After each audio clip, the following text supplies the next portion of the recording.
வணக்க நண்பர்களே, வைகோ அவர்களுக்காக என்னுடைய அரசு பதவியை ராஜினாமா செய்து அவருடன் வந்தேன் என்று சொல்லுகின்ற ராஜேந்திரன் எம்எல்ஏ கடையநல்லூர் அவர் வைகோ அவர்கள் சொல்லுகின்ற இந்த எம்எல்ஏ பதவியை ஏன் நீ ராஜினாமா செய்ய மறுக்கிறாய்?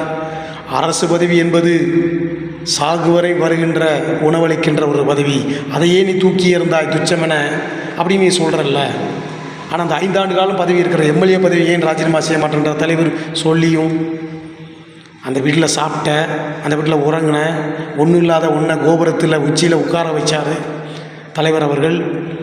அவருடைய முதுகிலே குத்தி விட்டு துரோகம் செய்துவிட்டு இந்த மாற்றான் சொல்லை கேட்டு மண்டியிட்டு அவன் கொடுக்குற பணத்தை வாங்கி கொண்டு இன்றைக்கி என்னை மக்கள் வெற்றி பெற வைத்தார்கள் என்று நாக்கூசாமல் சொல்கிறியே. மக்கள் யாருக்காக ஓட்டு போட்டார்கள் தெரியுமா? வைகோ என்ற எழுத்துக்குத்தான் கடையநல்லூர் மக்கள் ஓட்டு போட்டார், உனக்கல்ல. உன்னை எவனுக்காக தெரியுமா? இந்த சொறிநாய் தெருநாய் என்று யாருக்காவது தெரியுமா? யாருக்கும் தெரியாது.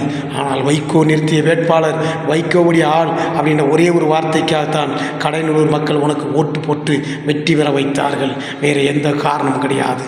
உனக்கென்ன தனிப்பட்ட செல்வாக்கு இருக்கிறதா? ஒன்றுமே கிடையாது. நீ ஒரு எச்ச சோறு, காலை நக்கி பிழைப்பின்ற ஒரு நாய்.